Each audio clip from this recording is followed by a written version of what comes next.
Hey guys, tonight we begin with the hushed corridors and whispered secrets of the Ottoman Imperial Palace, where power moved through shadows and silence held more weight than gold. This is going to be our longest journey together, a deep dive into a world that existed for over 6 centuries, where the most intimate moments shaped the fate of 3 continents.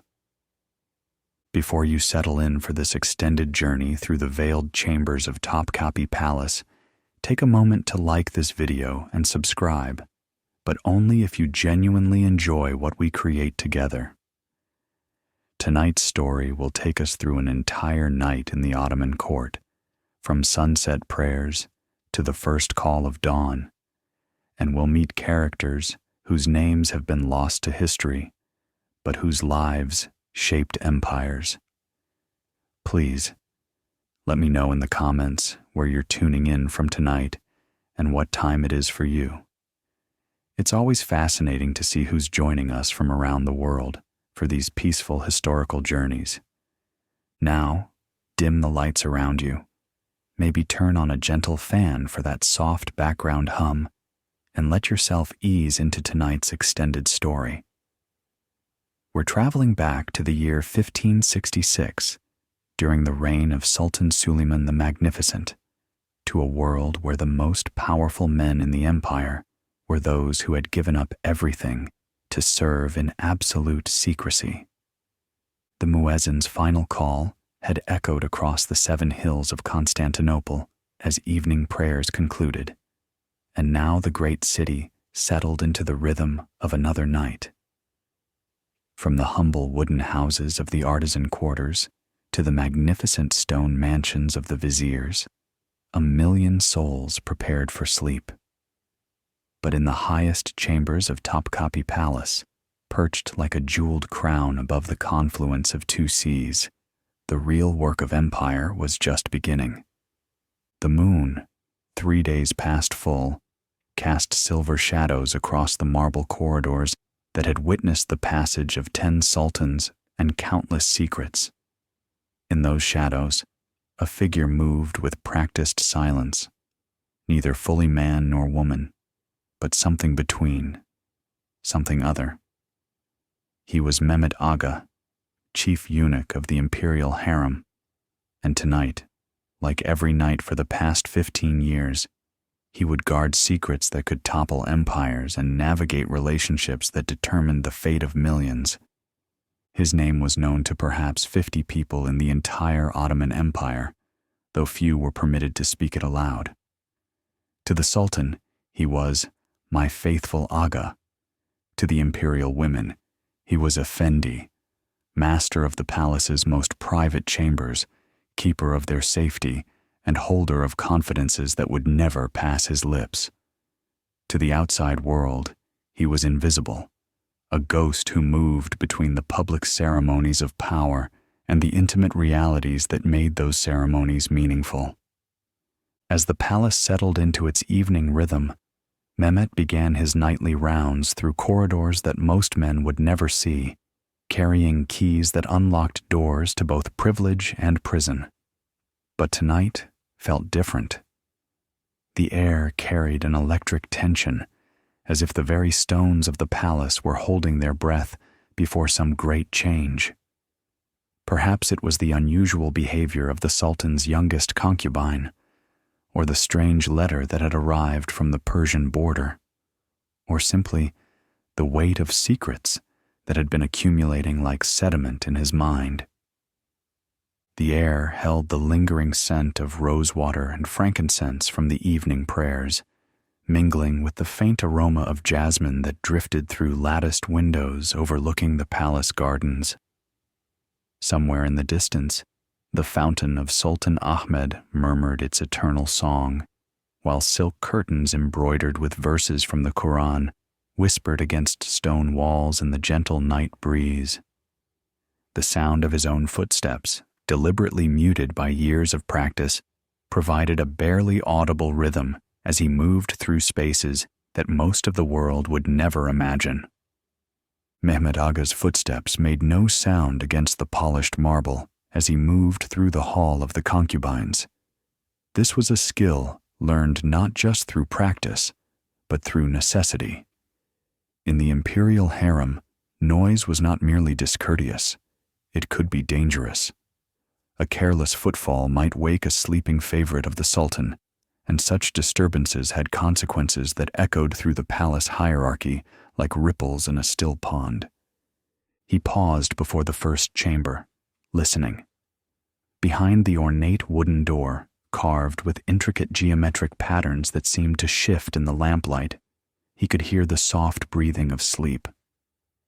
The Haseki Sultan, the Sultan's chief consort, rested peacefully, her dreams perhaps filled with visions of her distant homeland in the Caucasus Mountains, or with memories of her children who now studied in distant provinces of the empire. This was Mehmet's world, a realm of closed doors and whispered conversations, where power was measured not in armies or gold, but in access and trust. As a eunuch, he existed between worlds, neither the fierce masculinity of the Janissary corps nor the protected femininity of the harem women. He was something else entirely, a guardian, a confidant, a bridge between the Sultan's public face and his most intimate moments. The palace held perhaps 400 souls this night, yet Mehmet knew the breathing patterns of each one. After 15 years of service, the rhythm of the harem had become part of his own heartbeat. But tonight felt different. Something in the air carried an undercurrent of tension that Mehmet's experienced senses detected immediately.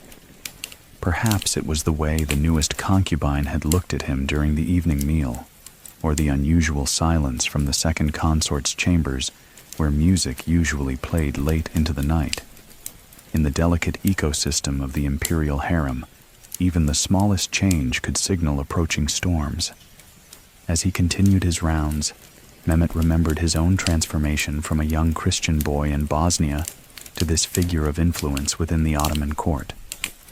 The memories came to him in fragments during these quiet hours. The fear of his capture, the pain of his physical transformation, the slow realization that his loss had become a different kind of power.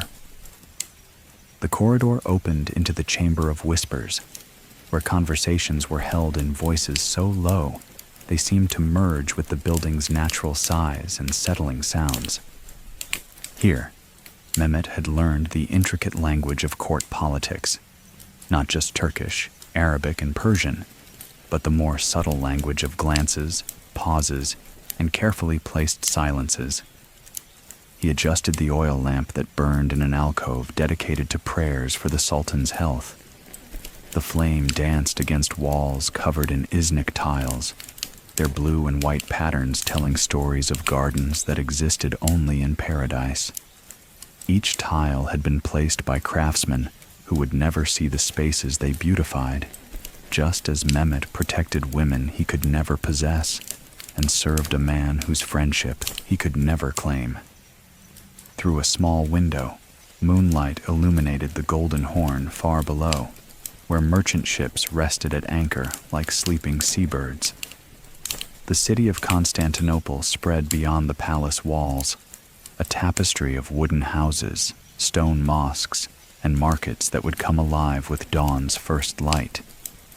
But here, in this suspended world above the city, time moved differently, measured not by the sun's passage, but by the Sultan's moods and the delicate balance of imperial favor. Tonight, Mehmet carried with him a letter written in a woman's hand, elegant Persian calligraphy on paper, scented with ambergris. It was addressed to no one and signed by no one, yet its contents could reshape the succession to the throne. Such messages passed through his hands regularly, each one a thread in the complex web of palace intrigue that he helped to weave and maintain. As the night deepened, Mehmet made his way to the private library where the Sultan's mother, the Valide Sultan, often spent her sleepless hours reading poetry and correspondence from across the empire. Tonight, She sat by a low reading table, her silk robes reflecting the warm glow of several oil lamps. At 63 years old, she commanded more respect within the palace walls than most viziers in the outer court. "Mehmet Effendi," she said without looking up from her book, a collection of Sufi poetry by Hafez. "The night brings unusual sounds." "Indeed, Sultanum," he replied, using the formal address while bowing slightly. "I have noticed the same disturbances. The new girl from Circassia speaks in her sleep. Something about soldiers and burning wheat fields." The Valid Sultan closed her book, marking her place with a silk ribbon. "War memories," she said softly. "I had them too when I first arrived. The mind holds on to terror longer than the body holds on to pain. This exchange, like thousands before it, would never be recorded in any official palace record. Yet it was in these moments that the real work of the empire was done, not in the public ceremonies or the formal councils, but in quiet conversations between those who understood that compassion could be a form of statecraft. Mehmet had long ago learned that his value lay not just in his discretion, but in his ability to read the emotional temperatures of the harem's residents. A concubine's homesickness could lead to desperate attempts at escape. A favorite's pregnancy could shift the entire balance of power. A queen mother's midnight poetry sessions often preceded major policy changes that would ripple through the empire's furthest provinces. But what troubled Mehmet tonight was not the predictable dramas of palace life.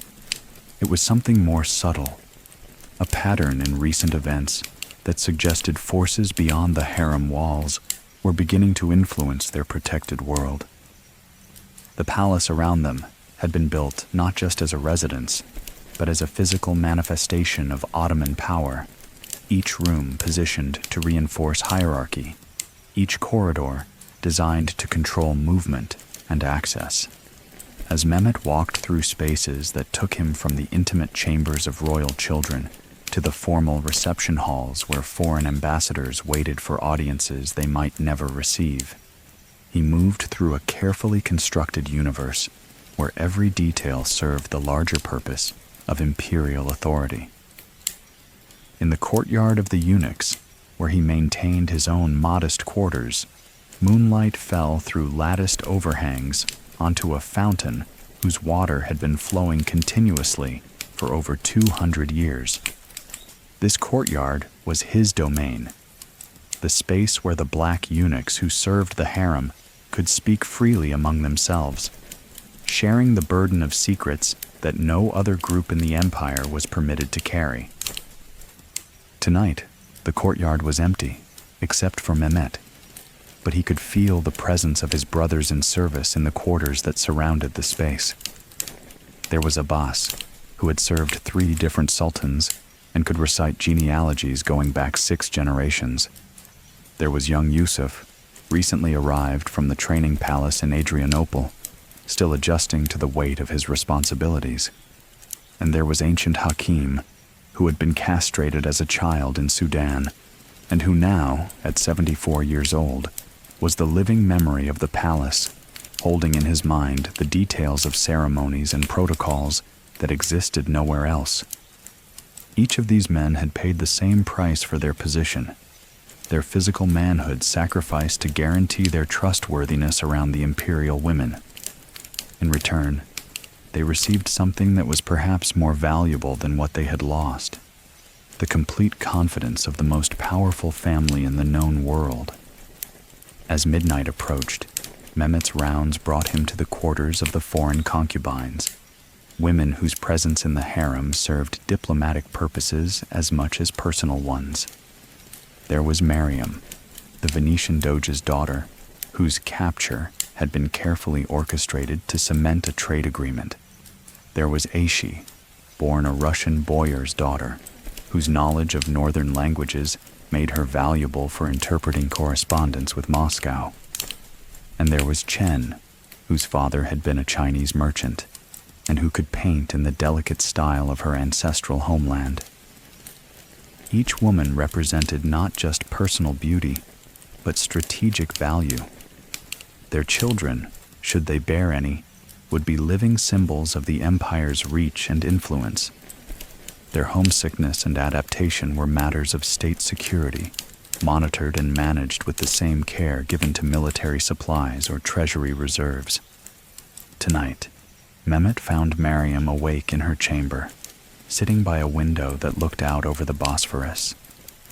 She wore a silk robe embroidered with silver thread, a gift from the Sultan after she had successfully delivered a son the previous year. Her child now slept in the palace nursery, being raised by wet nurses and tutors who would prepare him for whatever role the Sultan might choose for him in the empire's future. "You cannot sleep, Hanım?" Mehmet asked quietly, using the respectful form of address reserved for the Sultan's women. "I dream of water," she said, without turning from the window. "But not this water, the water of the canals in Venice, where my father's palazzo stands. I wonder if he still looks toward the east when ships return from Constantinople, hoping for news of his daughter." Such conversations were part of Mehmet's unwritten duties. The harem women, isolated from their families and often from anyone who spoke their native languages, needed more than just physical care. They needed someone who could hold their grief without judging it, someone who understood that love for distant homes could coexist with acceptance of present circumstances. But as the night wore on, Mehmet began to understand why this evening felt different from the thousands that had preceded it. There were signs, small ones, but unmistakable to eyes trained to read the subtle language of palace life. That change was approaching their carefully ordered world. Dawn was still hours away when Mehmet completed his initial rounds and returned to his study, a small room lined with ledgers that recorded everything from fabric purchases to pregnancy announcements. Here, he maintained the administrative infrastructure that kept the harem functioning, scheduling lessons for the concubines' children, arranging for special dietary requirements, coordinating with the palace kitchens to ensure that religious observances were properly maintained. But tonight, his attention was drawn to a particular set of records, correspondence between the palace and provincial governors regarding the selection and transport of new candidates for the harem. The letters, written in the formal Ottoman Turkish reserved for official business, contained information that went far beyond simple recruitment. They spoke of unrest in the Balkans, where Orthodox Christians were increasingly resistant to the devshirme system that provided both eunuchs and janissaries for imperial service. They mentioned difficulties in the Caucasus, where traditional suppliers of concubines were demanding political concessions in exchange for continued cooperation. Most troubling of all, they hinted at growing tensions with Safavid Persia, whose religious differences with the Ottoman Empire were beginning to affect the delicate network of relationships that supplied the palace with its human resources. As he read, Mehmet realized that their isolated world was not as protected from external pressures as it appeared. The harem existed because of a complex system of alliances, traditions, and economic relationships that extended far beyond the palace walls. When those external relationships shifted, the consequences inevitably made their way into even the most protected chambers of imperial power. Near 3 a.m, Mehmet made his way to the small garden that adjoined the harem quarters, a space enclosed by high walls and accessible only to the women and their eunuch guardians. Here, in raised beds carefully maintained by gardeners who were admitted only during daylight hours and only under strict supervision, grew herbs and flowers from across the empire, roses from Damascus, lavender from Provence, jasmine from Yemen, and orange trees from Andalusia. This garden served multiple purposes beyond simple beauty. The herbs were used to prepare medicines and cosmetics for the palace women. The flowers provided ingredients for the perfumes and scented waters that were part of daily court ritual. But perhaps most importantly, the garden offered a piece of the natural world to women whose lives were otherwise entirely circumscribed by walls and protocols. Tonight, the garden held the lingering scent of evening blooming jasmine, mixed with the sharper fragrance of mint and rosemary. A small fountain in the center provided both the sound of running water and a focal point for meditation. Stone benches, carved with verses from classical Persian poetry, offered places for contemplation during the day. As Mehmet walked the narrow gravel paths between the planted areas, he thought about the women who would visit this space with the morning's first light. Each would bring her own purposes, some seeking medicinal herbs for minor ailments, others simply needing a few moments of solitude away from the constant presence of others. The garden was one of the few spaces in the harem where individual desires could be quietly pursued without the need for permission or explanation. But the garden also served as a metaphor for the harem itself, a carefully cultivated space where beautiful and valuable things were protected from the harsh realities of the outside world, but at the cost of natural freedom. The roses here bloomed magnificently, but they would never feel the wind that blew across wild hillsides. The orange trees bore sweet fruit, but they would never know the full strength of unfiltered sunlight. As the night reached its deepest point, Mehmet sensed that the changes he had been feeling throughout the evening were part of something larger, a transformation that would affect not just individual lives within the palace, but the entire system that supported their existence.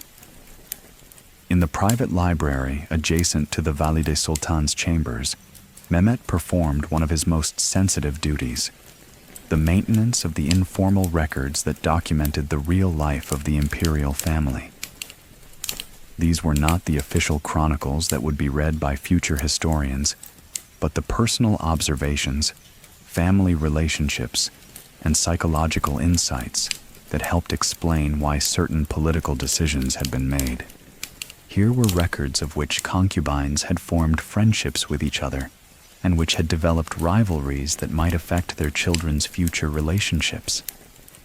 Here were notes about the Sultan's changing preferences in poetry, music, and conversation, information that could help predict his reactions to proposed policies or personnel changes. Here were genealogical charts that traced not just official bloodlines, but the informal networks of loyalty and influence that determined how power actually flowed through the palace. Tonight, Mehmet added new entries to several ongoing records. He noted that the third consort had been asking unusual questions about her son's military training, suggesting possible ambitions for his future that went beyond the traditional roles assigned to imperial princes. He recorded that the newest concubine from Georgia had been observed writing letters in a script he didn't recognize, raising questions about potential communication with her homeland. He documented changes in the Sultan's sleep patterns that might indicate stress or illness. Each observation was carefully worded to provide useful information without compromising the privacy of those being described. Mehmet had learned to write in a style that could be understood by future readers who might need this information, while remaining respectful of the people whose lives were being documented. Between 3 and 4 in the morning, the palace entered its deepest period of rest. This was when Mehmet's role shifted from administrator and confidant to guardian and protector. His rounds during these hours were conducted with heightened awareness, as the darkness created opportunities for both escape attempts and external threats. The palace's position on the peninsula that jutted into the Bosphorus provided natural protection, but it also created vulnerabilities. Small boats could approach under cover of darkness, and the complex layout of buildings and courtyards provided numerous hiding places for anyone who managed to breach the outer walls. Although such security breaches were rare, they were not impossible, and Mehmet had been trained to recognize the signs of unusual activity. Tonight, as he walked the perimeter paths that connected the harem quarters to the rest of the palace complex, he noticed subtle changes in the normal patterns of night sounds. The guard dogs in the outer courtyards were restless, and there seemed to be more activity than usual among the Janissary sentries posted at key points around the palace walls. These observations reminded him that their protected world existed within a larger context of political tensions and security concerns. The Ottoman Empire in the 16th century was at the height of its power, but that very power created enemies and challenges that required constant vigilance. The peace and luxury of the harem were possible only because of the military and diplomatic efforts that maintained imperial authority across 3 continents. As the night began its slow transformation toward morning, Mehmet made his final rounds through the sleeping quarters. This was always the most peaceful time, when even the most restless residents had usually found sleep, and the only sounds were the gentle noises of rest, steady breathing, the rustle of silk bedding, and the occasional quiet words spoken in dreams. In the nursery where the imperial children slept, Mehmet paused to check on the youngest residents of the palace. Here were the sons and daughters of various concubines, ranging in age from infants to children of 10 or 12 years old. Each child represented both hope and potential complication for the empire's future, as their eventual roles would depend on complex calculations involving their mother's status, their own abilities and inclinations, and the political needs of the empire at the time of their maturity. The children slept surrounded by luxury that most people in the empire could not imagine. Silk blankets embroidered with gold thread, carved wooden toys imported from distant lands, books illustrated with miniature paintings that represented months of artistic labor. Yet their futures, despite this material wealth, were perhaps more constrained than those of ordinary children, as their lives would be entirely devoted to serving imperial purposes rather than pursuing personal desires. Mehmet felt a particular tenderness toward these sleeping figures, perhaps because his own childhood had been cut short by his recruitment into palace service. He understood the paradox of their situation. They were among the most privileged children in the world, yet they would never know the simple freedom of making their own choices about how to live. With his rounds completed and the palace settled into its deepest sleep, Mehmet returned to his own quarters to spend the remaining hours before dawn in personal reflection and prayer. His room was modest compared to the chambers of the imperial women he served, but it contained everything necessary for comfort and spiritual practice. A prayer rug oriented toward Mecca, a small collection of religious texts, and a narrow bed that had been his resting place for 15 years. But before he could rest, there were final duties to complete. He updated the security log that would be reviewed by the chief eunuch the following morning. He prepared a brief report on the evening's observations that would be passed along to those responsible for the day shift. He checked and secured the keys that gave him access to areas of the palace that were forbidden to almost everyone else. As he performed these tasks, Mehmet reflected on the strange life he had built within the constraints of his position. He possessed considerable power and influence, yet could never use them for personal benefit. He was trusted with the empire's most intimate secrets, yet could never share that knowledge with anyone outside the palace hierarchy. He was valued and respected, yet remained fundamentally isolated by the very qualities that made him valuable. This isolation was not entirely negative. It had given him a perspective on human nature and political power that few people ever achieved. It had taught him to find satisfaction in service rather than possession. in knowledge rather than action, in the quiet exercise of responsibility rather than the dramatic gestures of public leadership.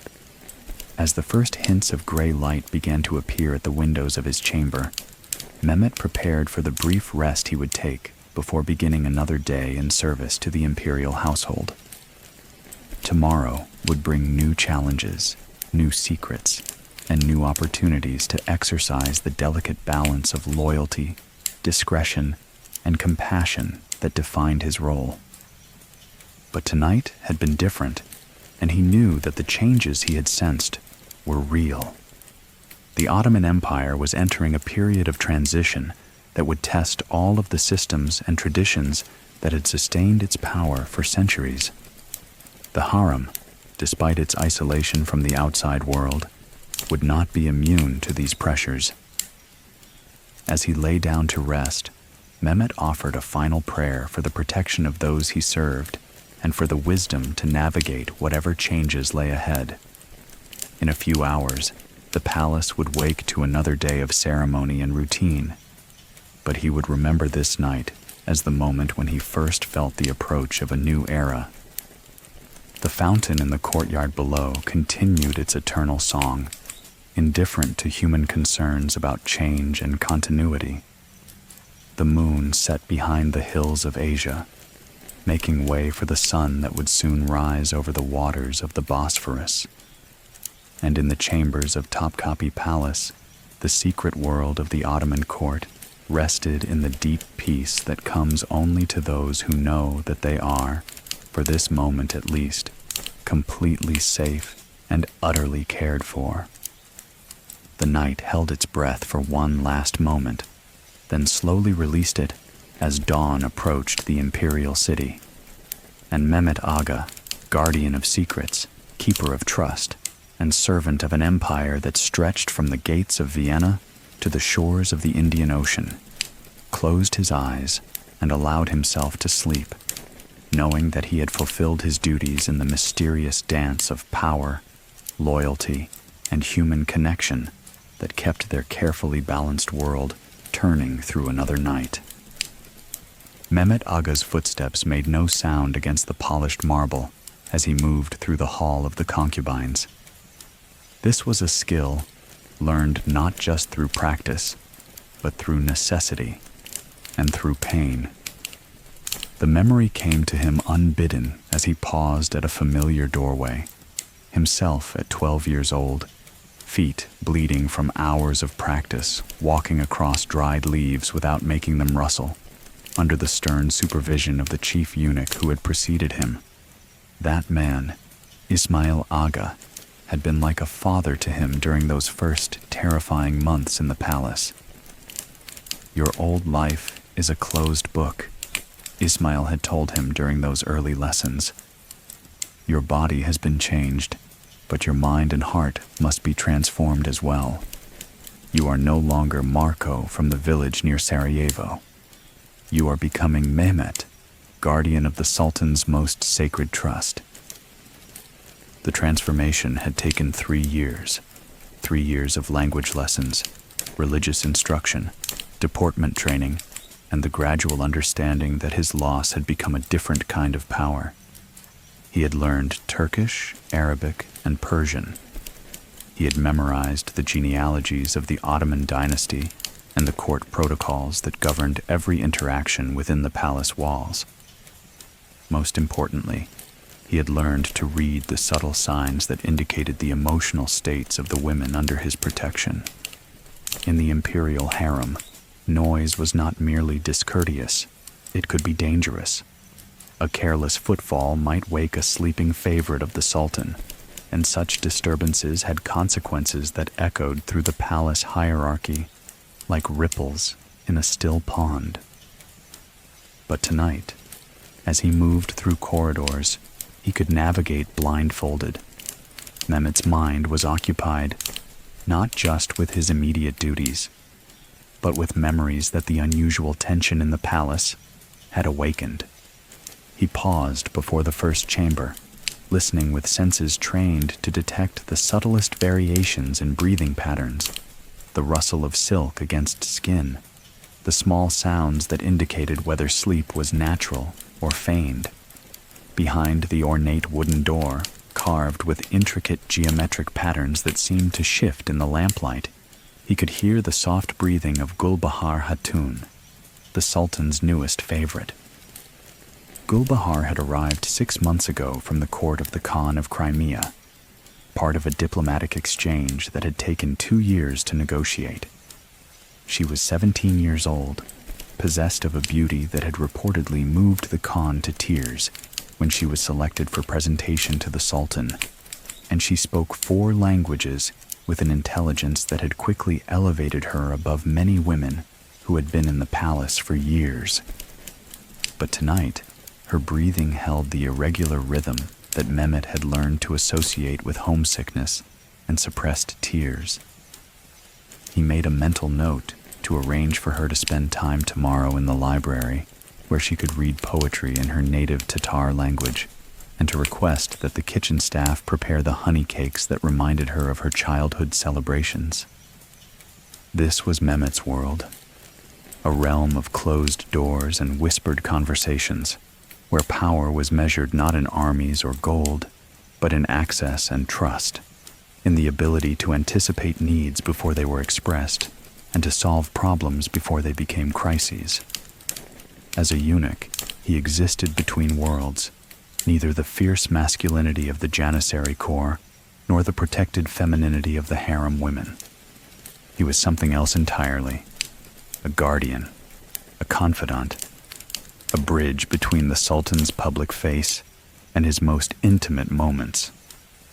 The palace held perhaps 400 souls this night, yet Mehmet knew the breathing patterns of each one in the harem quarters.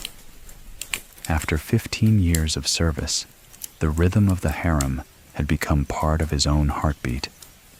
But more than that, he knew their stories, their fears, their homesickness, their small pleasures, and their carefully hidden ambitions. As he continued his rounds, Mehmet encountered Abbas Agha near the entrance to the second courtyard. Abbas, at 45, was the senior-most eunuch in the palace, having served under 3 different sultans. He moved with the deliberate care of a man who had learned that every gesture carried meaning. Every pause could be interpreted as a message. "Brother," Abbas said quietly, using the term they employed among themselves when no others were present. "The night carries strange currents." "I have felt them too," Mehmet replied. "Have you spoken with the others?" Abbas nodded toward a shadowed alcove where young Yusuf waited, his 19-year-old face still showing traces of the uncertainty that marked recent arrivals from the palace training schools. Beside him stood Hakim, the ancient keeper of protocols whose exact age was unknown, but whose memory contained the details of ceremonies that existed nowhere else in written form. This was their informal council, the Brotherhood of Eunuchs, who bore the ultimate responsibility for maintaining the delicate ecosystem of the Imperial Harem. They met like this perhaps once or twice each month, when circumstances required coordination that could not be achieved through the formal hierarchy of palace administration. "The Persian letter," Hakim said without preamble. His voice, weakened by age but still precise in its diction, carried the authority of someone who had witnessed the rise and fall of viziers, the birth and death of princes, and the subtle shifts in policy that shaped the course of empires.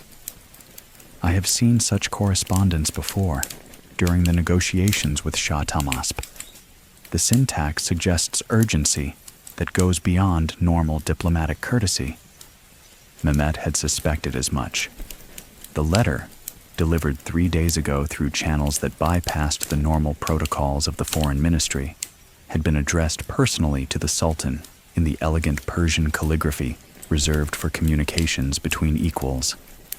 Its contents, revealed to him only because his duties required him to know which correspondence might affect the emotional state of the harem residents, spoke of opportunities for understanding and the wisdom of renewed friendship.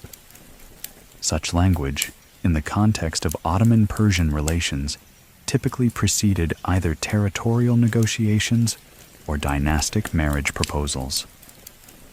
Either possibility could dramatically affect the lives of the women under their protection. If it concerns marriage alliances, Abbas observed, then several of our charges may find their situations adjusted. This was the delicate language they used to discuss realities that were both personal and political.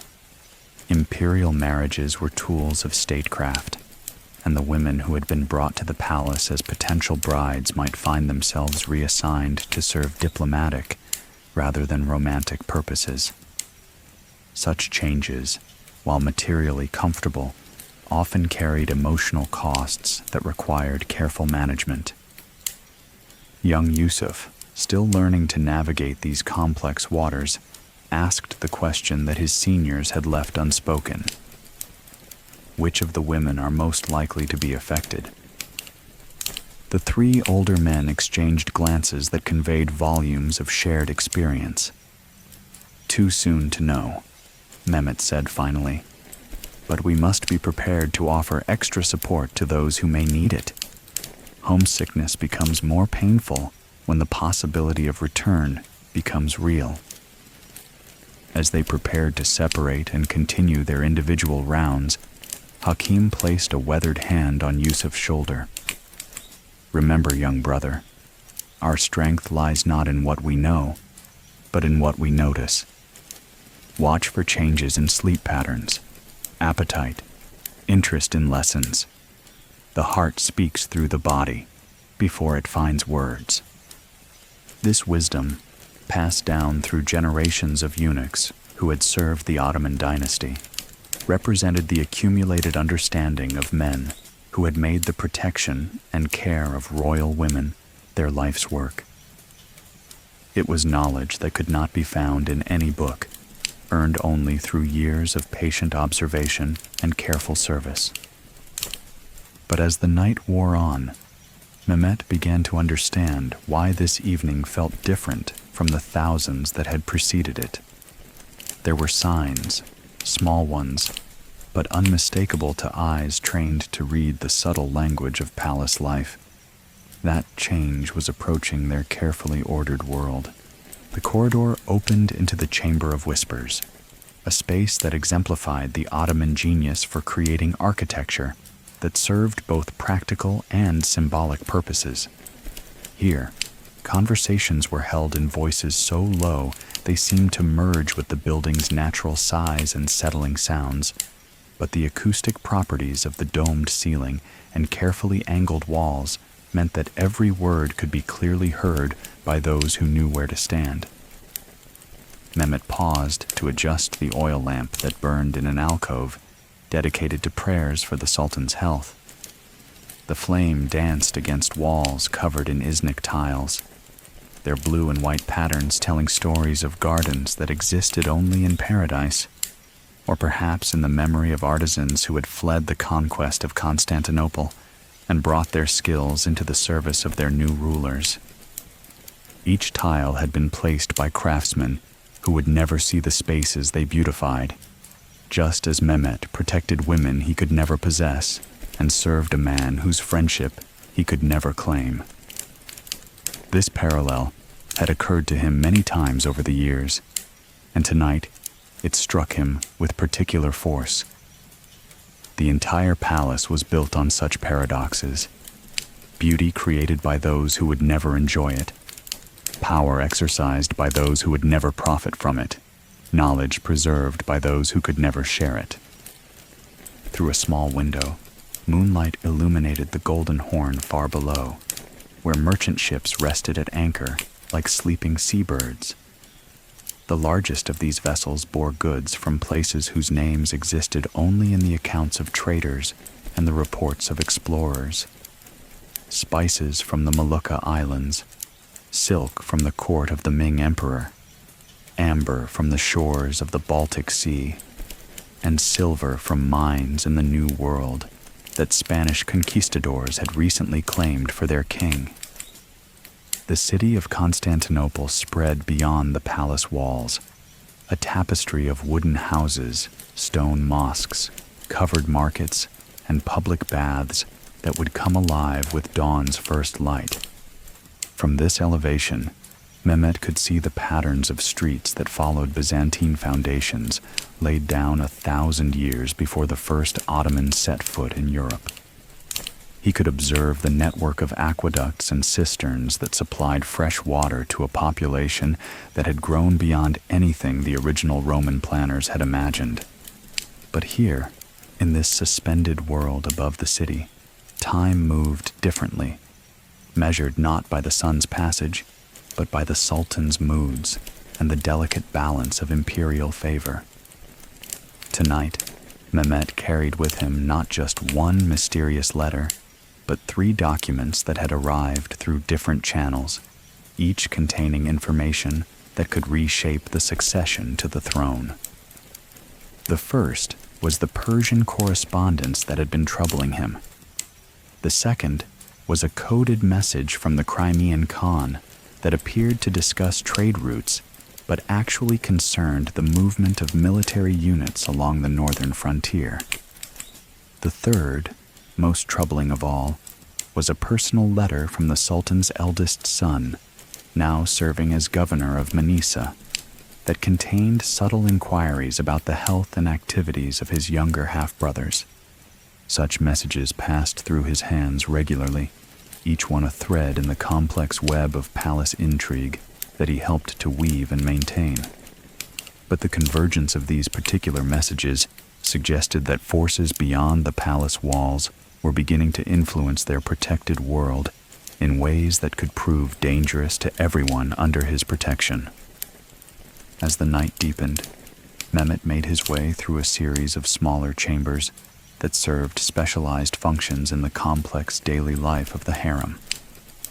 The first of these was the letter-writing room, where the imperial women maintained correspondence with family members, former companions who had been married off to provincial governors, and the network of other royal women scattered across the Islamic world. Here, low tables held supplies of the finest paper, manufactured in mills that had been established specifically to serve the palace. Here were inkwells filled with preparations that included powdered pearls and gold dust, making each letter not just a communication, but a small work of art. Here were seals and stamps that marked messages with the authority of the Ottoman dynasty, and reference books that provided the proper forms of address for correspondence, ranging from the wives of Mamluk beys to the mothers of Safavid princes. Tonight, several letters lay ready for his review, not because he censored the correspondence of the imperial women, but because his duties required him to know when messages might affect the emotional equilibrium of the harem.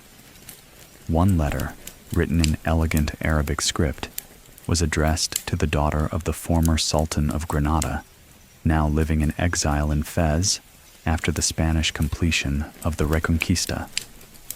Another, composed in the flowing Persian style favored for poetry, was intended for a sister of Shah Tahmasp, offering condolences on the death of her husband and subtle inquiries about the political situation in Isfahan. But the letter that drew his attention was written in Bosnian, using the Arabic script that had been adapted for Slavic languages in the courts of local rulers who had converted to Islam. It was addressed to no one and signed by no one, yet its contents revealed the homesickness of someone who still dreamed in her native language and woke each morning surprised to find herself in a palace rather than in the mountain villages of her childhood. Mehmet recognized the handwriting as belonging to Aisha, a young woman who had arrived 2 years ago as part of the regular recruitment process that brought beautiful and intelligent girls from across the empire to serve in the palace. She had adapted well to court life, showing particular talent for mathematics and astronomy that had earned her a place among the Sultan's intellectual companions. But this letter revealed a depth of longing that her public demeanor had successfully concealed. Such discoveries were part of the delicate responsibility that came with his position. The information could not be ignored, as emotional distress could lead to desperate attempts at escape or communication with potentially hostile outside parties. But neither could it be handled crudely, as heavy-handed intervention might drive the problem deeper underground rather than resolving it. Tomorrow, he would arrange for Aisha to spend time in the library section that contained works by poets from her homeland. He would suggest that the music instructors include Bosnian folk melodies in their repertoire. He would ask the kitchen staff to occasionally prepare dishes that used the wild herbs that grew in the mountains where she had been born. Small gestures, but ones that might ease the pain of separation without calling attention to the knowledge he had gained through reading her private correspondence. Moving deeper into the palace complex, Mehmet entered the quarters that housed the newest arrivals. Young women who were still undergoing the complex process of transformation from their original identities to their new roles as members of the Imperial Harem. This transformation involved much more than simply learning Turkish and converting to Islam. It required the development of entirely new ways of thinking about oneself, one's relationships, and one's place in the world. The process typically took between 18 months and 3 years, depending on the individual's age, background, and adaptability. During this period, the women received instruction in languages, religious observance, music, poetry, mathematics, geography, and the intricate social protocols that governed every interaction within the palace. But perhaps most importantly, they learned to see themselves not as captives or victims, but as participants in one of the world's most sophisticated political systems. Tonight, as he moved through the dormitory-style chambers where the newer residents slept, Mehmet reflected on his own parallel transformation from Marco the village boy to Mehmet Agha, the imperial guardian. The physical change had been traumatic and irreversible, but the psychological transformation had been more gradual and, in its way, more profound. He had learned to find identity and purpose in service rather than in personal achievement. He had discovered that power could be exercised through influence and discretion rather than through command and public display. He had come to understand that the greatest strength sometimes lay in the ability to remain invisible while facilitating the success of others. But most importantly, he had learned that the sacrifice of personal desires could lead to a different kind of fulfillment, one based on the knowledge that his life served purposes larger than individual happiness. The women in these chambers were undergoing their own versions of this transformation, learning to find meaning in roles they had not chosen but could make their own through the excellence of their performance. Some adapted quickly, embracing the opportunities for education and refinement that the palace offered. Others struggled with homesickness and the loss of familiar relationships. A few never fully adapted, and for these women, other arrangements had to be made. Marriage to provincial officials, service in less demanding positions within the palace hierarchy, or in rare cases, quiet return to their families with generous dowries and sworn promises of silence about their time in the imperial court. As he stood listening to the breathing of 37 young women whose futures remained unwritten, Mehmet felt the full weight of responsibility for lives that had been entrusted to his protection. Each represented not just an individual story, but a family in a distant province that hoped their daughter's selection would bring honor and perhaps material benefit to their community. Each embodied the empire's need to constantly renew and refresh its leadership through the incorporation of talent from its diverse populations. Near midnight, Mehmet's rounds brought him to the apartments of the Valide Sultan, the Sultan's mother, and arguably the most powerful woman in the empire. At 63 years old, Hürrem Sultan commanded more respect within the palace walls than most viziers in the outer court, and her influence extended into every aspect of imperial administration. Tonight, he found her in conference with two other women whose advice she valued. Gülfe Hatun, the former wet nurse who had raised 3 imperial princes and whose understanding of child psychology was considered unmatched, and Mihrimah Sultan, the Sultan's daughter, whose marriage to a grand vizier had given her unique insights into the intersection of palace politics and state administration. This informal council met perhaps once or twice each month, usually late at night when their conversations could be conducted without the constraints of public ceremony. Together, these 3 women possessed knowledge about the imperial family that went far beyond what any official record contained. They understood the personal strengths and weaknesses of potential heirs, the romantic attachments that might influence political decisions, and the family dynamics that could either stabilize or destabilize the empire during periods of transition. Mehmet Efendi, the Valide Sultan said, without looking up from a letter she was reading, a collection of reports from her extensive network of informants throughout the empire. The night brings unusual sounds, and I suspect you have heard them as well.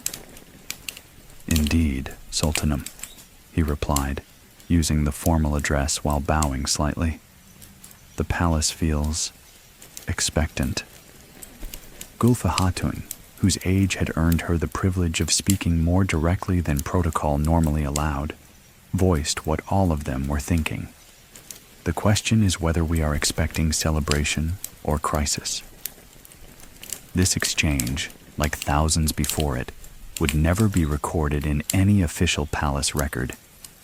Yet it was in these moments that the real work of the empire was done, not in the public ceremonies or the formal councils, but in quiet conversations between those who understood that the personal was always political in the world of absolute monarchy.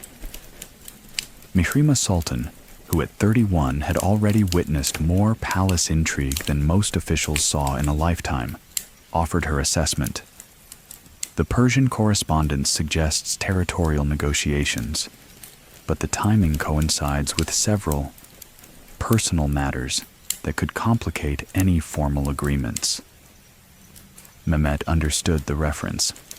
2 of the Sultan's concubines were pregnant, and the sex and survival of these children could affect the succession in ways that would influence Ottoman-Persian relations for decades.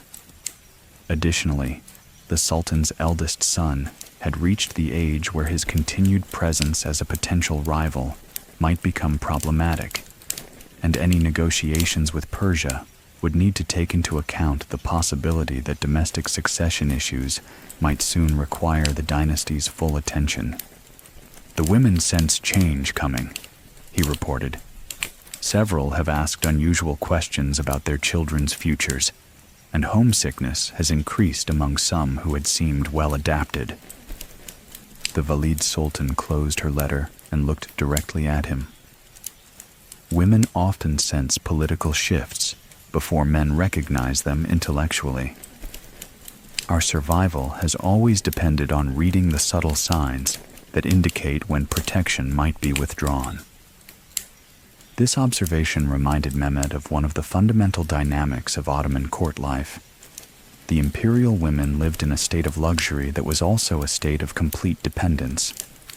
Their security rested entirely on maintaining the favor of men who could withdraw that favor at any moment, for reasons that might have nothing to do with their personal qualities or behavior. Under such circumstances, the ability to detect early warning signs of political change became a crucial survival skill. We must be prepared, Gülfe Hatun said quietly, to help them navigate whatever changes are approaching.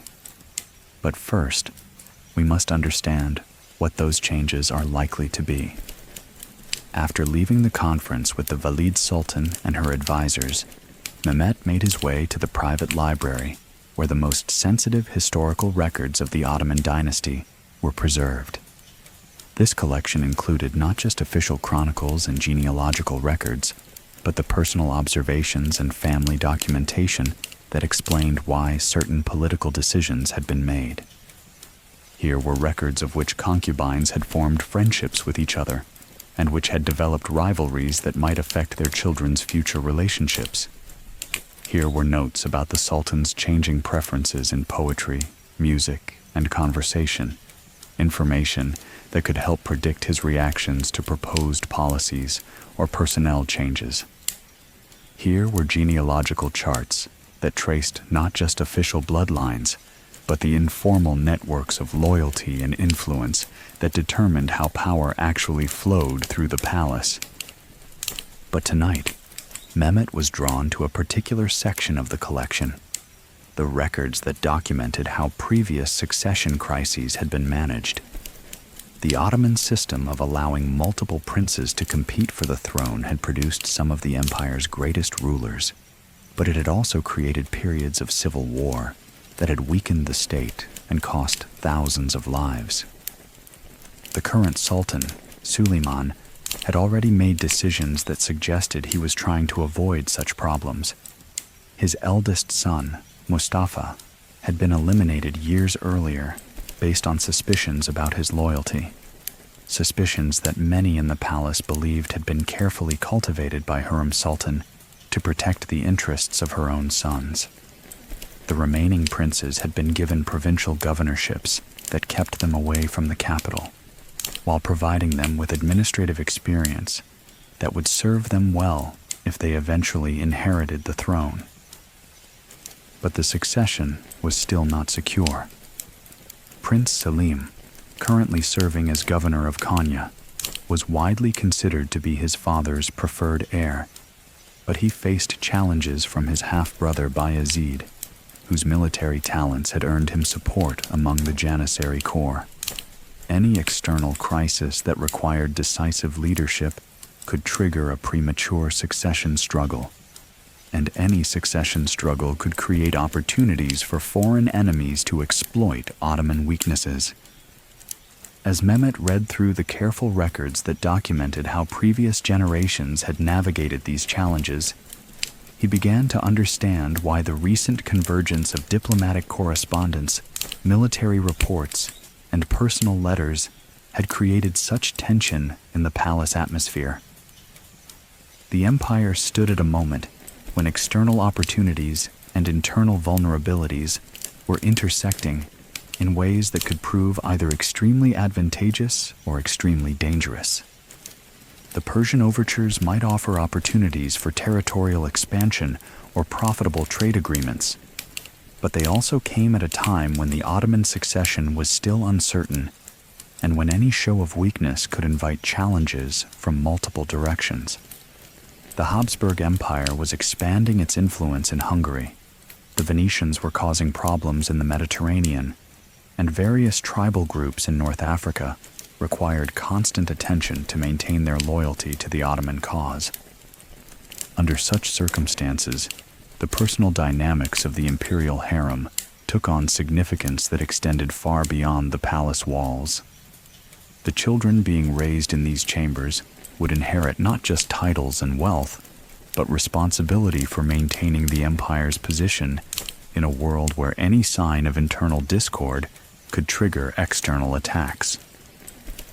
As the night moved past its midpoint, Mehmet began to see how the various threads he had been following throughout the evening were weaving together into a pattern that would soon require decisive action from everyone responsible for protecting the imperial family. Deep within the palace complex, accessible only through a series of corridors that required multiple keys and passwords, lay a chamber that most residents of the palace never saw. This was the room where the court astrologers and dream interpreters maintained their records of the prophetic visions that had guided Ottoman policy since the dynasty's earliest days. The chamber contained charts that mapped the influence of celestial bodies on imperial decision-making, dream journals that recorded the nighttime visions of sultans and their mothers, and interpretation guides that helped decode the symbolic language through which divine will was believed to communicate with earthly rulers. The current occupant of this position was Hassan Effendi, a scholar who had studied at Al-Azhar University in Cairo, and whose reputation for accuracy in interpretation had made him one of the Sultan's most trusted advisors. Tonight, Mehmet found Hassan at work, transcribing a dream that had been reported by Gulbahar Hatun, the Sultan's newest favorite. In her vision, she had seen a great tree with roots that extended beneath the earth from Constantinople to Mecca, but with branches that were being attacked by birds whose feathers bore the colors of various European kingdoms. An interesting image, Hassan observed as he completed his transcription. The roots suggest the spiritual foundation of the empire, our connection to the Islamic world, and our role as protector of the holy cities. But the attacking birds suggest external pressures that threaten our ability to maintain our traditional position. Such interpretations might seem primitive to modern observers, but in the 16th century world, they served important functions in helping rulers process complex information and make difficult decisions. The dream analysis provided a framework for thinking about problems that had no clear solutions, and it offered a way to discuss sensitive political issues without directly challenging the wisdom of official policies. Have there been other dreams recently that seem to address similar themes? Mehmet asked. Hassan nodded toward a stack of recent transcriptions. The Valide Sultan reported a dream about a garden where roses of different colors were planted in carefully separated beds, but where the gardener was becoming old and might soon need to choose an apprentice. Prince Selim's wife sent word of a vision involving ships that carried different types of cargo, but all flew the same flag. Even young Gulfa Hatun has been having dreams about birds that spoke in languages she didn't recognize, but whose songs seemed to contain important messages. The pattern was unmistakable to anyone familiar with the symbolic language of dream interpretation. The empire was being called upon to make decisions about its future direction, its leadership, and its relationships with other powers. The dreams suggested both opportunity and danger, but they also indicated that the time for decision-making was approaching rapidly. "What recommendation will you make to His Majesty?" Mehmet inquired. "That he should give serious consideration to any diplomatic proposals that arrive in the near future, but that he should also take steps to ensure that the empire's internal stability is secure before committing to any major external initiatives," Hassan replied. "The dreams suggest that our current position of strength gives us options, but they also warn that those options may not remain available indefinitely."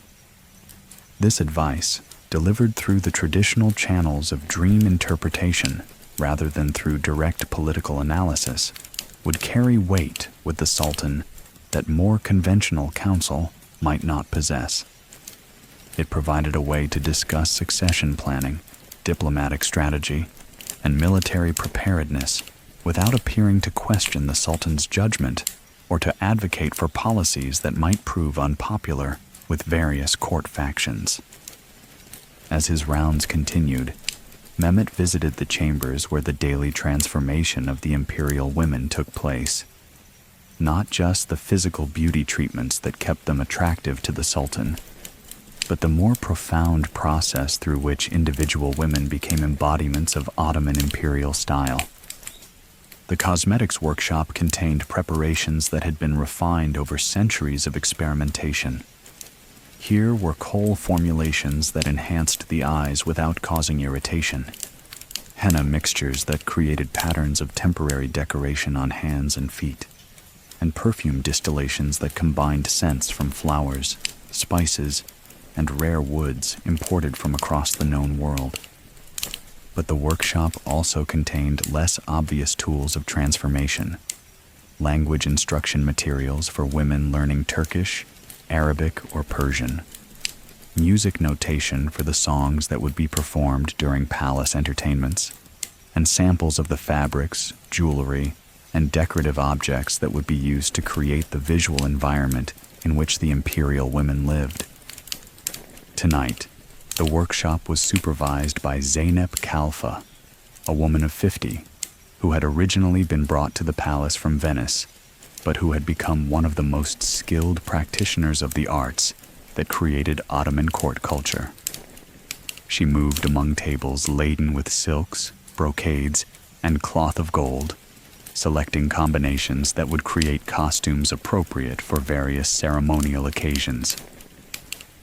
"The new girl from Wallachia," she reported to Mehmet, referring to a recent arrival who was still adjusting to palace life, "has an excellent eye for color combinations, but she struggles with the geometric patterns that are traditional in our textile arts. I think she would benefit from spending time with the carpet weavers, where she could learn our traditional design principles while working with her hands." Such observations were part of the complex process through which the individual talents of palace residents were identified and developed. The Ottoman system succeeded because it found ways to utilize the diverse skills and perspectives that its residents brought from their various homelands, while gradually integrating those contributions into a coherent imperial style. "And the Circassian girl?" Mehmet inquired about another recent arrival. "Exceptional musical ability, particularly with stringed instruments, but she has been asking questions about the theoretical principles underlying Ottoman musical modes. I suspect she might be better suited for the advanced studies program than for the entertainment program." This distinction was significant. Women who showed intellectual curiosity and analytical ability could be educated as companions for the Sultan's private hours, when he preferred conversation about philosophy, poetry, or statecraft to purely physical entertainment. Such roles carried different privileges and responsibilities than those of women whose primary function was to provide beauty and pleasure during formal entertainments. The ability to identify these different aptitudes and match them with appropriate training programs was crucial to the smooth functioning of the harem system. Women who were forced into roles that didn't suit their talents and interests were likely to become unhappy and potentially disruptive. But those who found ways to contribute their particular gifts to the imperial court often developed genuine loyalty to the system that had given them opportunities they could never have imagined in their original circumstances. Near 3 a.m, Mehmet made his way to the larger of the 2 gardens that served the harem quarters, a space that had been designed not just for beauty, but as a living representation of the paradise described in the Quran. Here, in raised beds carefully maintained by gardeners who were admitted only during daylight hours and only under strict supervision, grew examples of every plant mentioned in Islamic religious texts. But the garden also served as a repository of the diverse botanical knowledge that the empire's expansion had made available. Here were roses from Damascus, whose petals were used to make the rose water that flavored Ottoman desserts and scented Ottoman baths. Here were orange trees from Andalusia, brought north by refugees from the Spanish Reconquista, and now cultivated in the more favorable climate of the palace's protected courtyards. Here were herbs from Yemen that were used in the coffee preparations that had become fashionable in the palace, and spices from the Molucca Islands that were worth their weight in gold in European markets. Tonight, the garden held the lingering scent of evening blooming jasmine mixed with the sharper fragrance of mint and rosemary. A fountain in the center provided both the sound of running water and a focal point for meditation. Stone benches, carved with verses from classical Persian poetry, offered places for contemplation during the day. But tonight, they stood empty under the moonlight. As Mehmet walked the narrow gravel paths between the planted areas, he reflected on the symbolism that the garden represented. Like the empire itself, it was a carefully created space where elements from different regions and traditions had been brought together to create something more beautiful and more productive than any of its constituent parts could have achieved independently. The garden was also a metaphor for the harem itself, a carefully cultivated space where beautiful and valuable things were protected from the harsh realities of the outside world, but at the cost of natural freedom. The roses here bloomed magnificently, but they would never feel the wind that blew across wild hillsides. The orange trees bore sweet fruit, but they would never know the full strength of unfiltered sunlight. But tonight, as he stood among plants whose origins spanned 3 continents, Mehmet was struck by another aspect of the garden's symbolism. These plants had been taken from their original environments and transplanted to new circumstances, but they had not merely survived, they had flourished.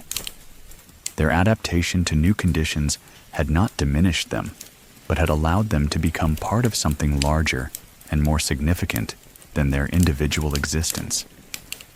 Perhaps this was the real meaning of the transformation that both he and the imperial women had undergone. They had been removed from their original circumstances, often against their will, and forced to adapt to new roles in an unfamiliar system. But that adaptation had not destroyed their essential nature. It had provided them with opportunities to contribute their unique gifts to something that transcended the limitations of their individual circumstances.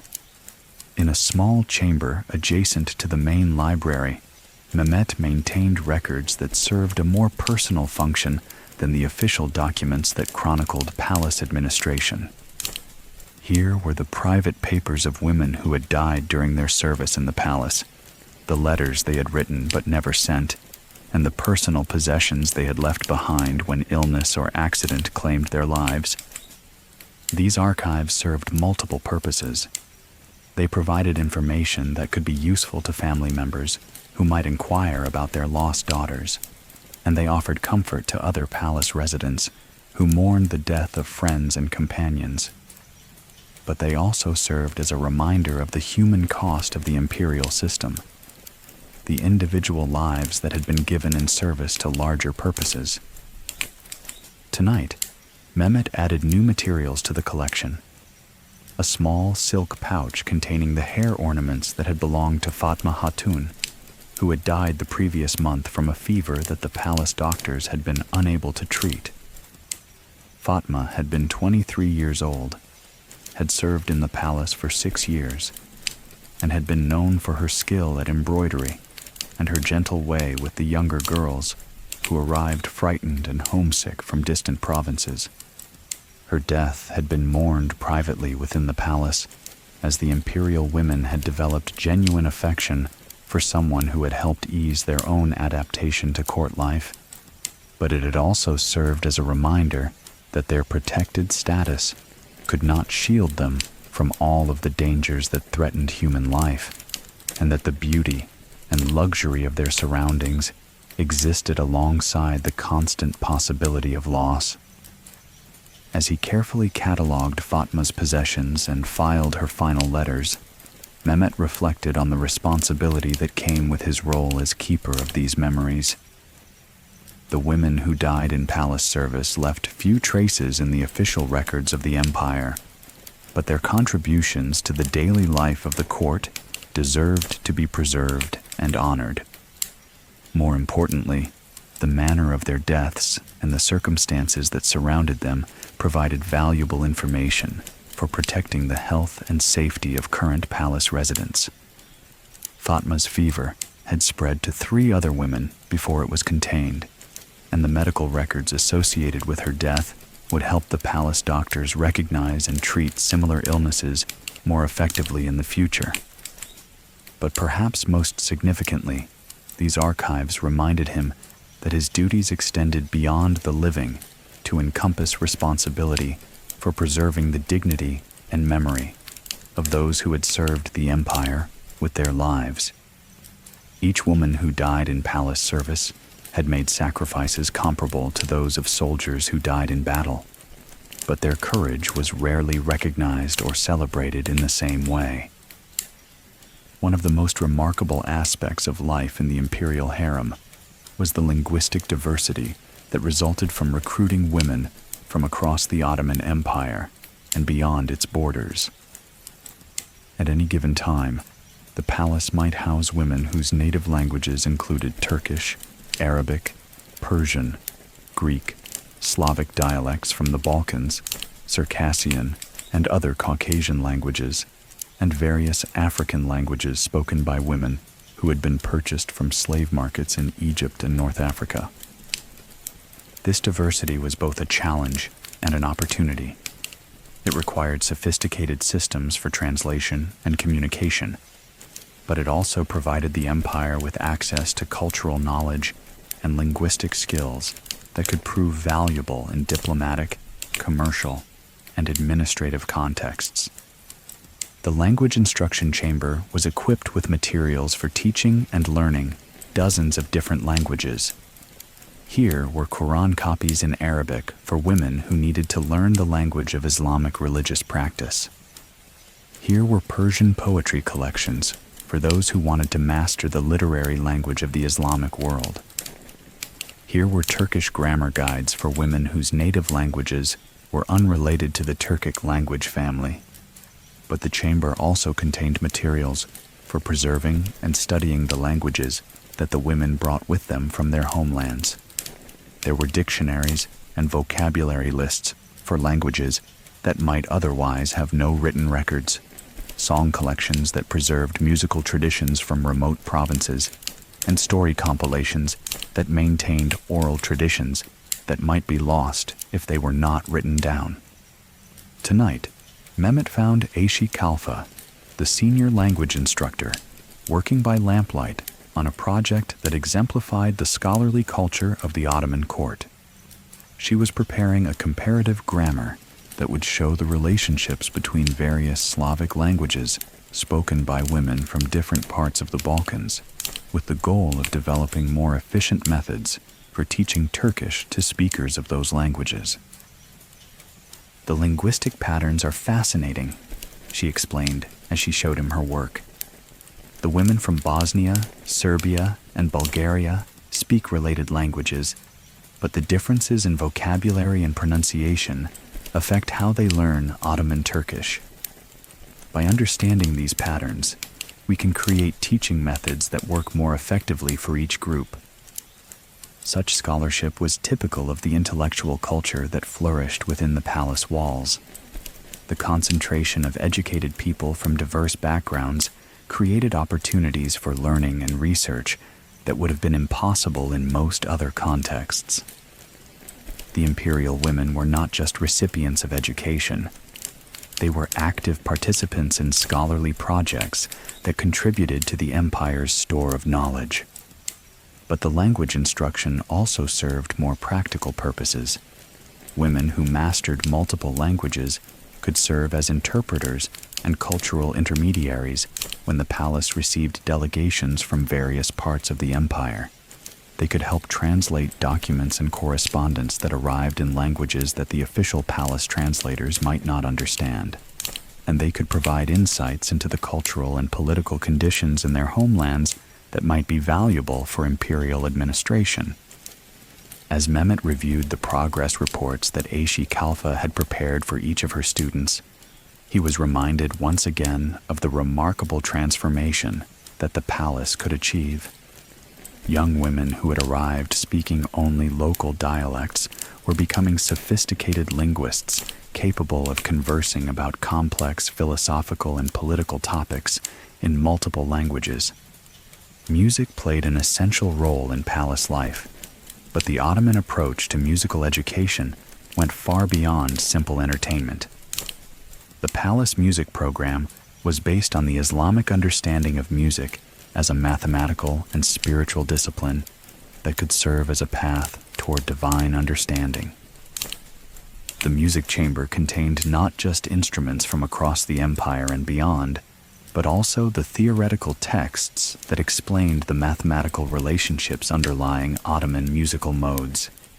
Here were treatises on the numerical ratios that created harmonic intervals, diagrams showing how geometric patterns could be translated into melodic sequences, and charts that mapped the correspondence between musical scales and cosmological principles.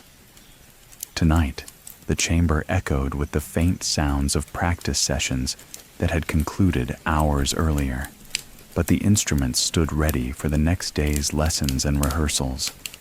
Ouds from Syria, nays from Persia, and drums from various parts of Africa represented the diverse musical traditions that had been incorporated into the synthesis that defined Ottoman court music. But the chamber also contained European instruments that had been acquired through diplomatic contacts and commercial relationships.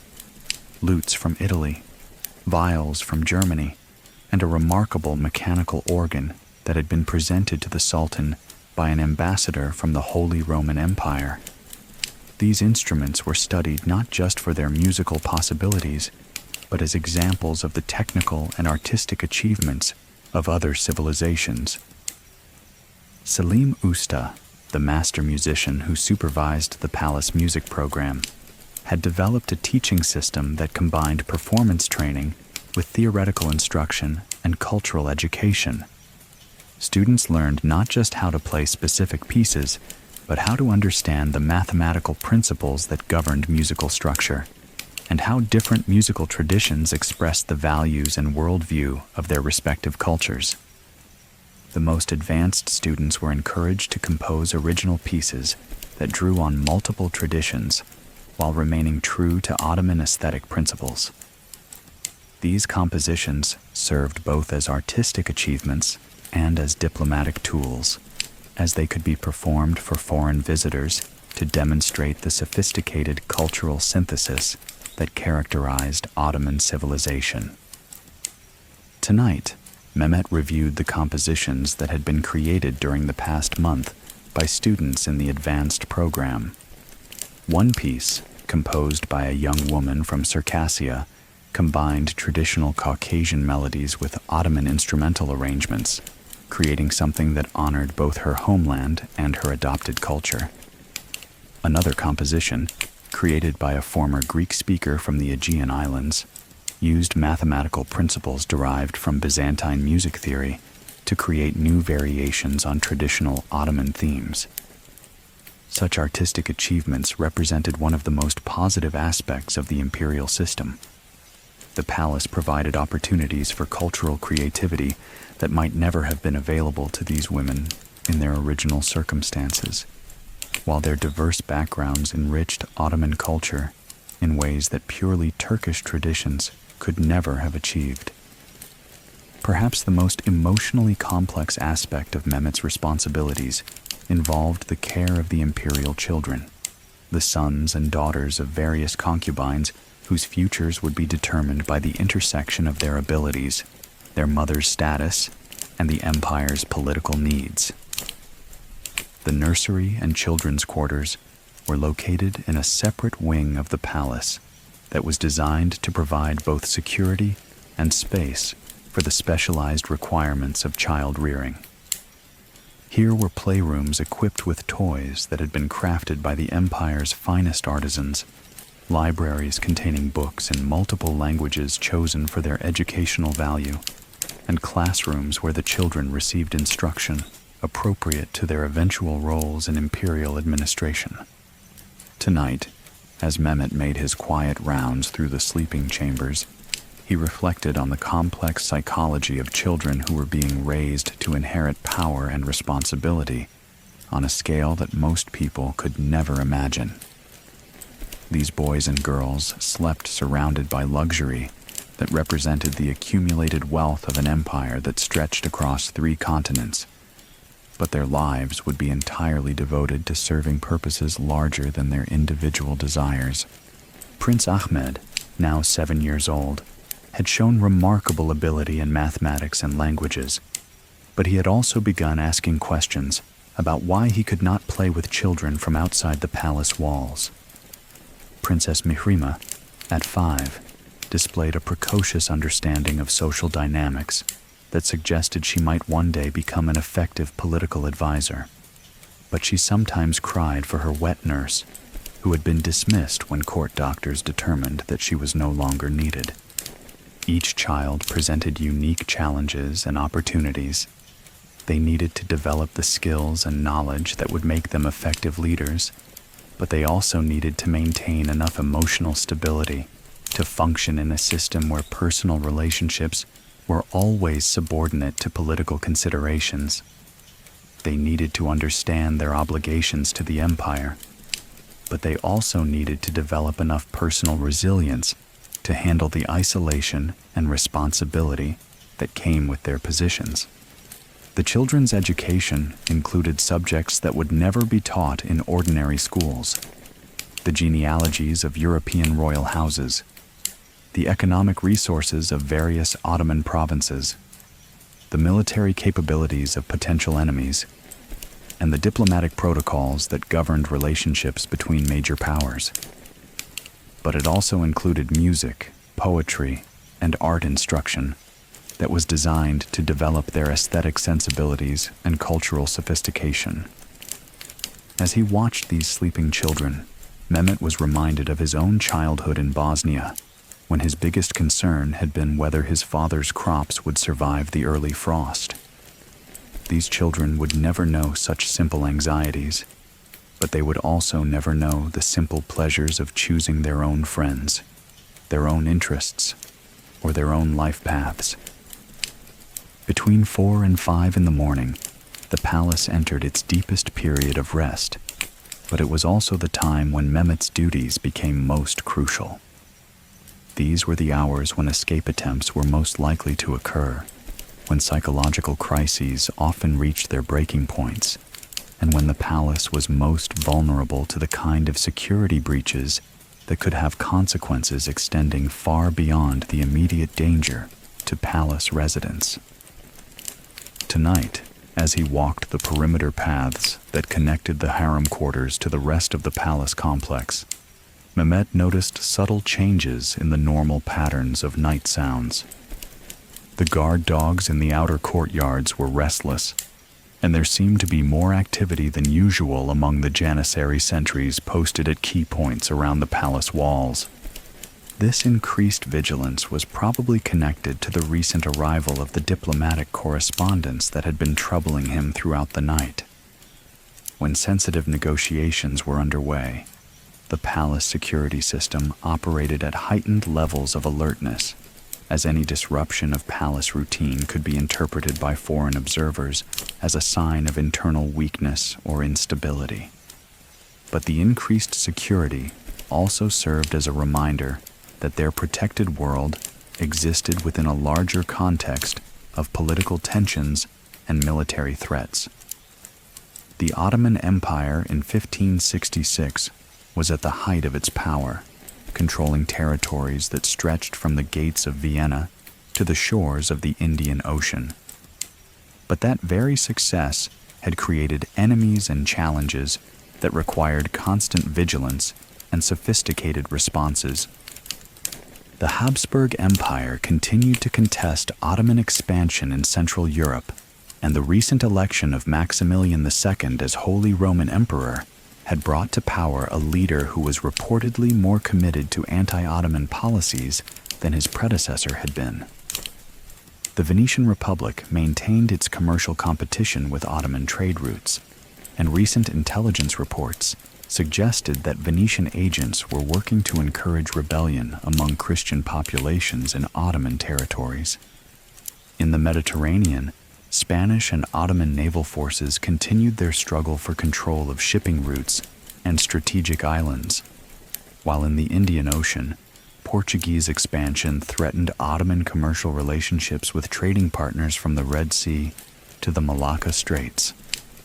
Under such circumstances, any indication that the Ottoman imperial family was experiencing internal problems could encourage these various enemies to coordinate their efforts or launch opportunistic attacks. The smooth functioning of the palace, therefore, was not just a matter of domestic tranquility. It was an essential element of imperial defense strategy. Deep within the palace complex, protected by multiple layers of security and accessible only to the most senior officials, lay the imperial treasury, where the material wealth that supported the palace lifestyle was stored and managed. But adjacent to the rooms containing gold, silver, precious stones, and luxury goods was a smaller chamber that housed what might be called the empire's treasury of memory. Here were preserved the personal possessions of previous sultans and their families, the prayer rugs used by Mehmed the Conqueror, the mathematical instruments that had belonged to Bayezid II, the poetry collections that had been favored by Selim I, and the architectural drawings that Suleiman had created during his youth. These objects served not just as historical curiosities, but as tangible connections between the current imperial family and the dynasty's founding principles. Tonight, Mehmet spent time in this chamber, not because his duties required it, but because the tensions and uncertainties of the evening had created a need for the perspective that came from contemplating the empire's longer history. The current diplomatic and succession challenges were not unique. Every generation of Ottoman rulers had faced similar problems, and their solutions had shaped the empire's evolution over nearly 3 centuries. The earliest objects in the collection dated to the period when the Ottomans were still a small principality, competing with other Turkish rulers for control of northwestern Anatolia. A simple wooden bowl that had supposedly belonged to Osman, the dynasty's founder, provided a stark contrast to the jeweled goblets that were now used for palace ceremonies. The difference illustrated both how far the dynasty had traveled and how much its success depended on maintaining the values that had made that success possible.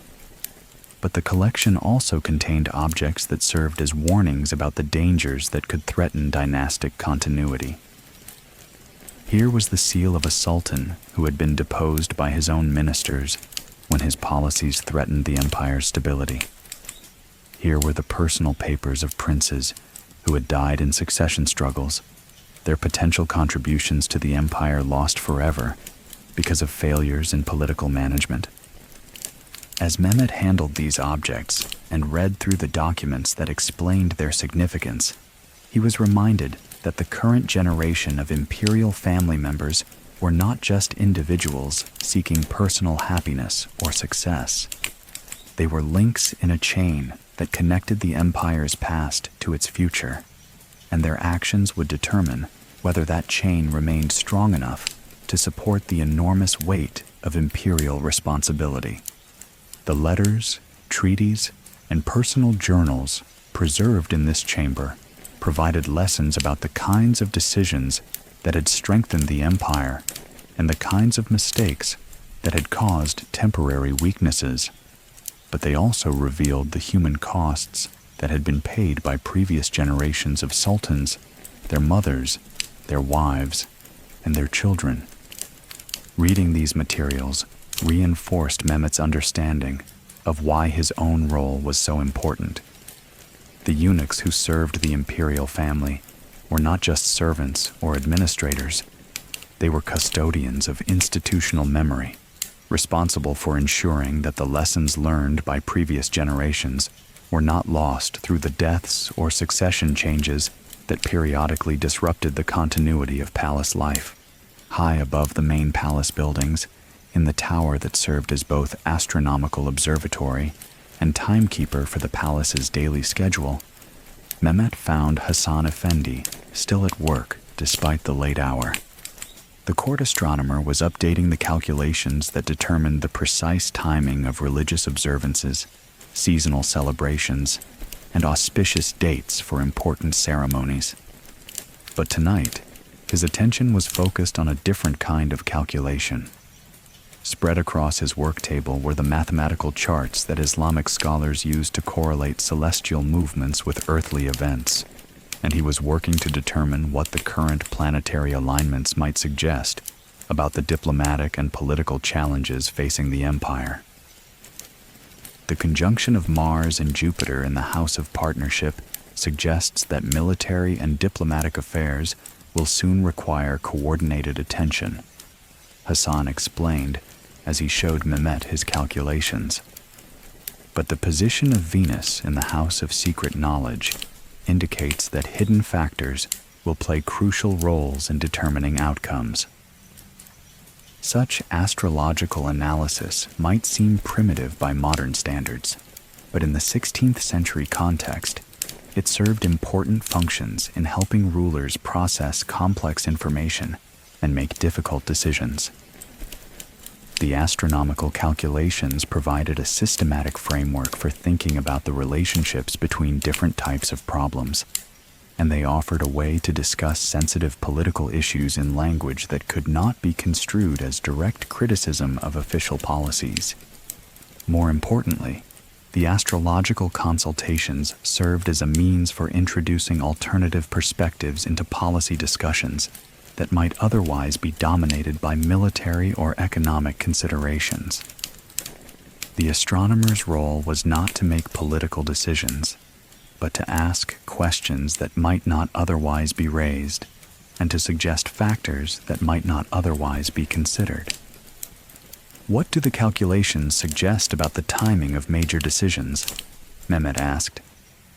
That the next 3 months will present both significant opportunities and serious risks, Hassan replied. The planetary influences favor negotiations and alliances, but they also warn against commitments that have not been thoroughly examined.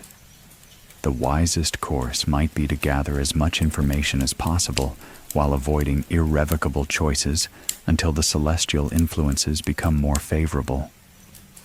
This advice, delivered through the traditional channels of astrological consultation rather than through direct political analysis, would be incorporated into the recommendations that reached the Sultan through various informal channels. It provided a way to advocate for caution and careful preparation without appearing to question the Sultan's judgment or to oppose policies that might have strong support among various court factions.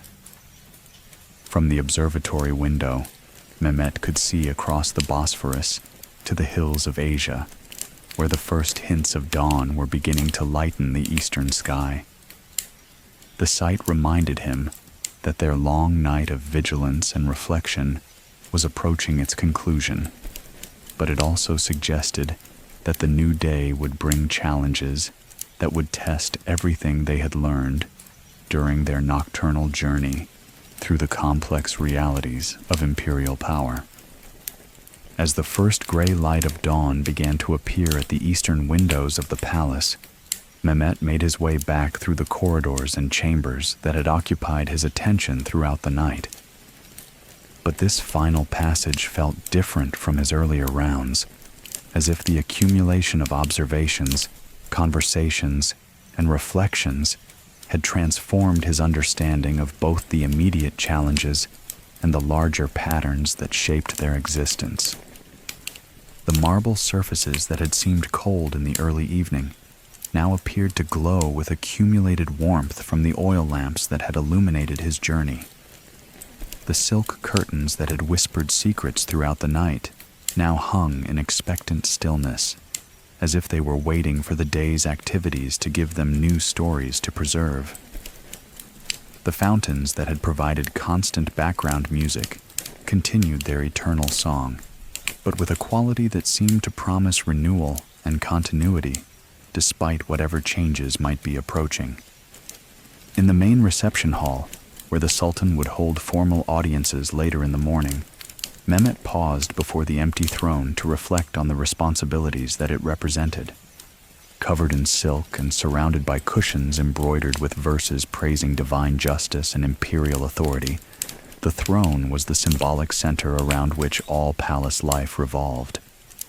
But the night's experiences had reinforced his understanding that the real power of the empire flowed through more subtle channels, through the conversations he had witnessed, the relationships he helped to maintain, and the careful preservation of traditions that allowed diverse populations to find their place within a single political structure.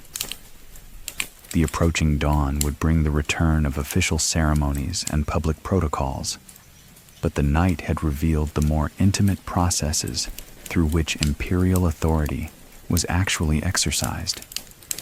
It was in these quiet hours that the real work of empire took place.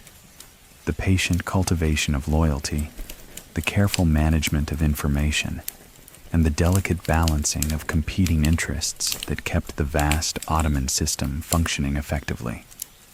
As he stood in the empty hall, Mehmet realized that the tension he had been feeling throughout the night was not just about the specific diplomatic correspondence, succession questions, or security concerns that had occupied his attention.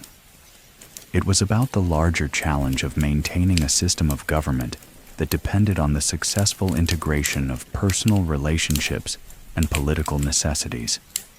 The Ottoman Empire had succeeded because it had found ways to transform the diversity of its populations into sources of strength rather than sources of conflict. The palace had become a microcosm of that larger success, creating a space where people from dozens of different backgrounds could contribute their talents to shared purposes while maintaining connection to their individual identities. But that success required constant attention and careful management. It depended on the willingness of individuals to accept limitations on their personal freedom in exchange for opportunities to participate in something larger than themselves. And it required leaders who understood that power was most effectively exercised through influence and example rather than through force and intimidation. As the call to morning prayer began to echo across the city of Constantinople, awakening the million souls who looked to the palace for leadership and guidance, Mehmet completed his final security checks and prepared to conclude his night's vigil. The Janissary guards at the outer gates were changing shifts. The palace dogs had settled into their daytime resting places, and the complex system of walls, gates, and controlled access points that protected the imperial family continued to function exactly as designed. But the night had brought more than just the successful completion of routine duties. It had provided insights into the challenges and opportunities that would shape the empire's future, and it had reinforced his understanding of his own role in helping to navigate those challenges successfully. The diplomatic correspondence, succession questions, and security concerns that had created tension throughout the night were all symptoms of the same fundamental reality. The Ottoman Empire had reached a point in its development where its continued success would depend on its ability to adapt to changing circumstances while preserving the essential principles that had made its initial expansion possible. The Persian overtures represented opportunities for territorial expansion and commercial development, but they also created risks that internal political problems could be exploited by foreign enemies.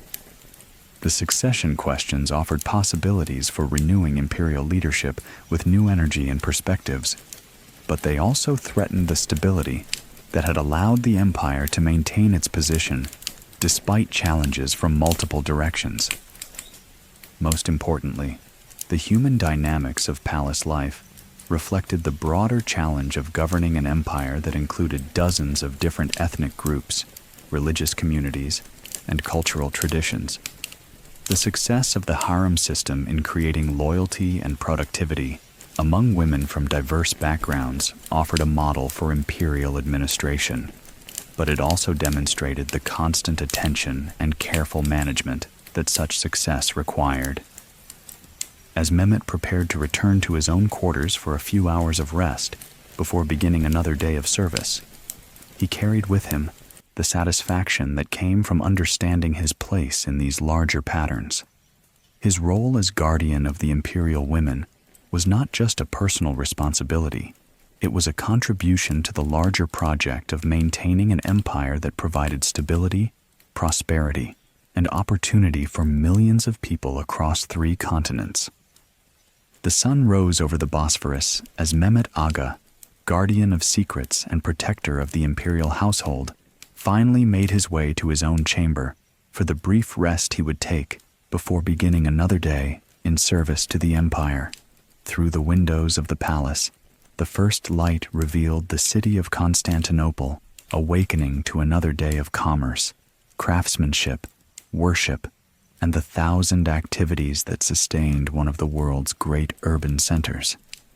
But within the palace walls, the rhythm remained different, more measured, more deliberate, shaped by the understanding that every action taken here would have consequences that extended far beyond the immediate moment.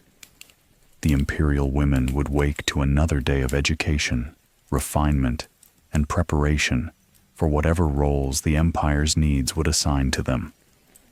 The imperial children would continue their studies, gradually developing the knowledge and skills that would one day make them effective leaders of diverse populations with complex needs. The palace would continue to function as it had for centuries, not just as a residence for the imperial family, but as the symbolic and practical center of a system of government that had proven capable of adapting to changing circumstances while maintaining its essential character.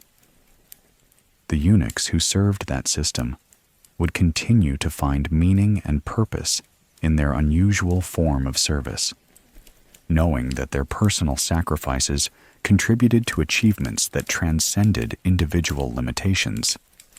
As Mehmet settled into his own simple quarters, modest compared to the chambers of those he served, but comfortable and conducive to the spiritual practice that sustained him through the demanding requirements of his position, he reflected on the strange life he had built within the constraints of his circumstances.